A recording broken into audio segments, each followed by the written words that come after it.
बिस्मिल्लाहिर्रहमानिर्रहीम। बच्चों क्या हाल चाल हैं। आज हम 1.4 एक्सरसाइज देखेंगे और हमारी सब डोमेन तीसरी स्टार्ट होगी है जो कि स्क्वायर रूट क्यूब रूट के ऊपर है और डिटेल इसके ऊपर हमने अभी अगली 4-5 एक्सरसाइज पढ़नी है। सबसे पहले जी स्क्वायर क्या होता है, इसको कंसेप्ट को समझते हैं। तो स्क्वायर क्या होता है, स्क्वायर सिंपल सा ये होता है कि किसी भी नंबर को अगर आप उसी नंबर से मल्टीप्लाई कर लें तो वो क्या चीज़ बन जाती है, उस चीज़ नंबर का स्क्वायर बन जाता है। फॉर एग्जांपल देखिए 3 आपके पास रोज़ हैं और 3 ही आपने क्या बना ली हैं, कॉलम बना लिए, या 3 रोज़ बना लिए, 3 कॉलम बना लिए। अब यहाँ पर अगर मैं इसको पूरा करूँ ऐसे और इसको भी इसी तरह नीचे पूरा करूँ तो ये एक स्क्वायर शेप बन जाएगी। अगर मैं एक रो बढ़ाता हूँ और एक कॉलम भी इस तरह बढ़ा लेता हूँ तो अब ये ऐसे बन जाएगी। तो इसको आप क्या बोलोगे, ये क्या है, स्क्वायर है। तो स्क्वायर क्या होता है कि रो मल्टीप्लाई बाय कॉलम, यानी कि इसी नंबर को उसी नंबर से मल्टीप्लाई कर देना। जैसे अब यहाँ पे अगर 4 नंबर है, यहाँ पे भी अब 4 है, तो 4 को आप 4 से मल्टीप्लाई कर दो तो कितना बनेगा, 6। तो 4 का जो स्क्वायर होगा वो क्या कहलाएगा, वो 6 कहलाएगा, 16 कहलाएगा। तो यही होता है बेटा सिंपल स्क्वायर का कंसेप्ट, ठीक है। यानी कि उसी नंबर को 5 का स्क्वायर क्या होगा, 5 को आपने 5 से ही मल्टीप्लाई कर देना है। किस से, 5 को 5 से कर देंगे तो 25। लेट्स सपोज एक क्लास है और क्लास में जो रोज़ है ना वो 12 रोज़ हैं, यानी ऐसे 12 जो है ना कॉलम, आप कह लो कि 12 कॉलम बने हुए हैं, 6 ये हो गए और इसी तरह आप मज़ीद 6 और बना लो, ठीक है बेटा। और इसी तरह रोज़ भी बेटा कितनी है, 12 रोज़ हैं, ठीक है।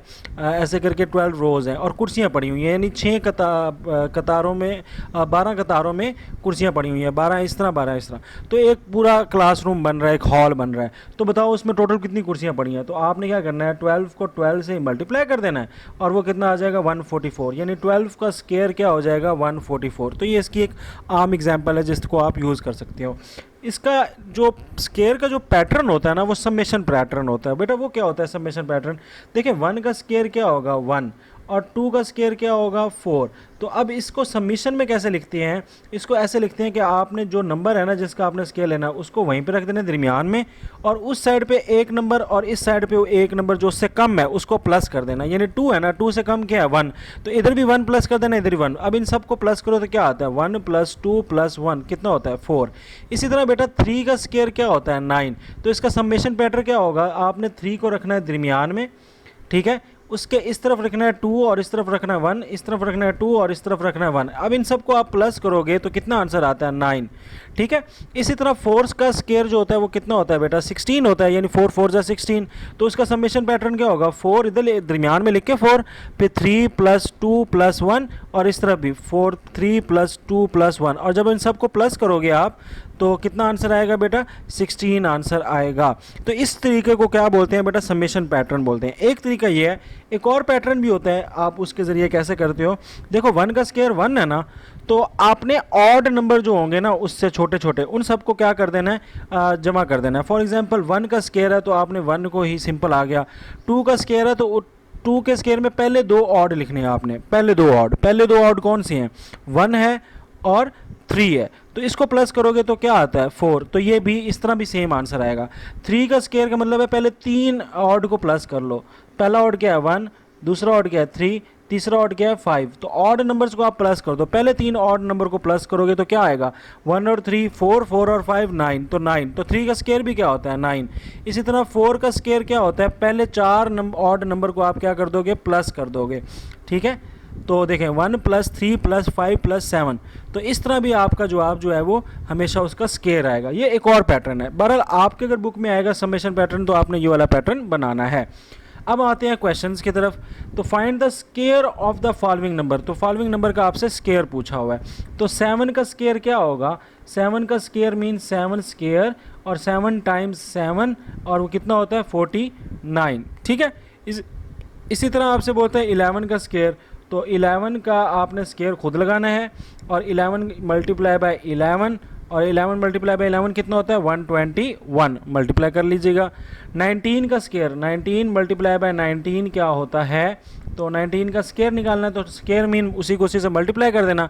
सो 19 × 19, 9 9 ज़ा 81 और 9 1 ज़ा 9, 9 में 1 प्लस किए, 9 में 1 ज़ा 9, 9 में 8 प्लस किए तो 7 और 9 1 ज़ा ये हो गया 17 सॉरी 9 में 8 प्लस किए 17, इधर ख़त्म किया 1 9 आ गया, 1 और 7 और 9 कितने हो गए 6 और 2 261 आ गया हमारे पास। ठीक है, तो 261 इसका सम हो गया।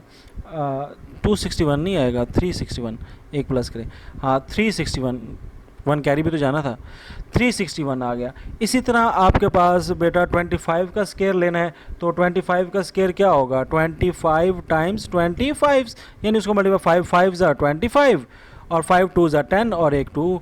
इसी तरह 2 5 ज़ा 10, 1 हासिल, 2 2 ज़ा 4 और एक 5, तो ये कितना आ जाएगा 5 2 और ये 6। तो 25 टाइम्स 25 कितना होता है बेटा 625, तो 625 आपका आंसर आ गया, इसका स्केयर आ गया।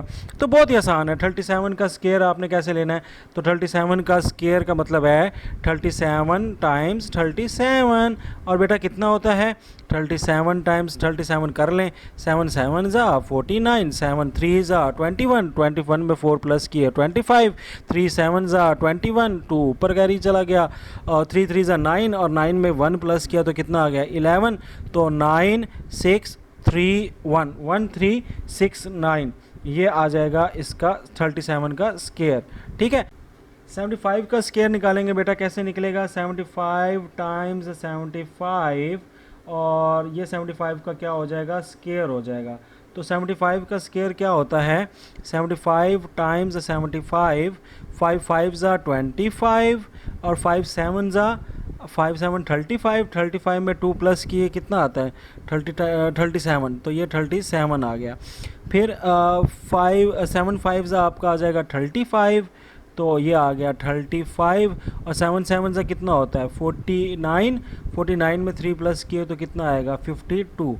ठीक है, तो ये 5 7 और 5 कितने हो गए 7 और 5 कितने हो गए 2, और ये 1 ऊपर चला गया, ये आ जाएगा 6 और ये 5। ठीक है, 5 6 2 5 आपका आंसर आ जाएगा।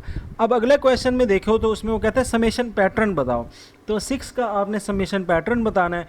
तो मैंने अभी आपको बताया पैटर्न समेशन कैसे लिखते हैं, 6 को आपने दरमियान में लिखना है, 6 के बाद क्या आता है 5 फिर +4 +3 +2 +1, ऐसे लिख लेना है। इसी तरह उल्ट पे लिख लेना है 5 +4 +3 +2 +1।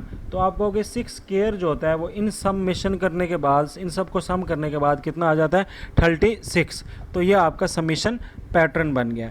इसी तरह 7 का समेशन पैटर्न आपने यूँ करना है कि 7 को आपने रखना है दरमियान में, और इसके बाद यहाँ पे +6 +5 +4 +3 +2 +1, और इसी तरह यहाँ पे भी +6 +5 +4 +3 +2 +1। ठीक है, ऐसे करके तो ये आपका क्या बन जाएगा समीशन पैटर्न। तो इस 7 का जो स्केयर होता है वो इन सब को प्लस करो जाके जवाब कितना आएगा 49। ठीक है, इसी तरह बेटा आगे समीशन आपसे पूछी हुई है 4 की, तो अब मैं डायरेक्ट लाइन से करूँगा 1 + 2 + 3 + 4 प्लस, अब उल्टा 3 + 2 + 1, ऐसे भी आप लिख सकते हो, मतलब किसी तरह भी कर लो। तो इसका सम कितना आएगा 16, तो ये क्या है 4 का स्केयर। इसी तरह आपसे जो है वो पूछा हो 5 का स्केयर, तो 1 + 2 + 3 + 4 + 5, अब बैक चलेंगे +4 + 3 + 2 + 1, ये समेशन पैटर्न है, और इन सबको प्लस करने के बाद आपका आंसर क्या आएगा 25, जो कि किसका स्केयर है 5 का ही स्केयर है। इसके बाद बेटा आ जाता है आसान सी एक्सरसाइज है 3 का स्केयर, तो 3 + 2 + 1, और इधर क्या हो जाएगा 2 + 1, that is square of 3 square and that is equal to 9। आखिर में आपका 8 आ जाएगा, 8 का भी इसी तरह 1 + 2 + 3 + 4 + 5 + 6 + 7 + 8 + फिर उल्टा 7 + 6 + 5 + 4 + 3 + 2 + 2 + 1। ठीक है, तो ऐसे आ गया, ये किसका हो गया 8 का स्केयर, और बेटा ये किसके इक्वल है 8 8 64 64 का। सही है, तो ये थी बच्चों आसान सी छोटी सी एक्सरसाइज। आई होप सो आपको समझ आई होगी। मज़ीद सारी आपको वीडियोस यहाँ पे मिल जाएंगी। चैनल को सब्सक्राइब करने के लिए ऊपर क्लिक करें। That's it, Rizwan Afzal signing off बच्चों, अल्लाह हाफिज़।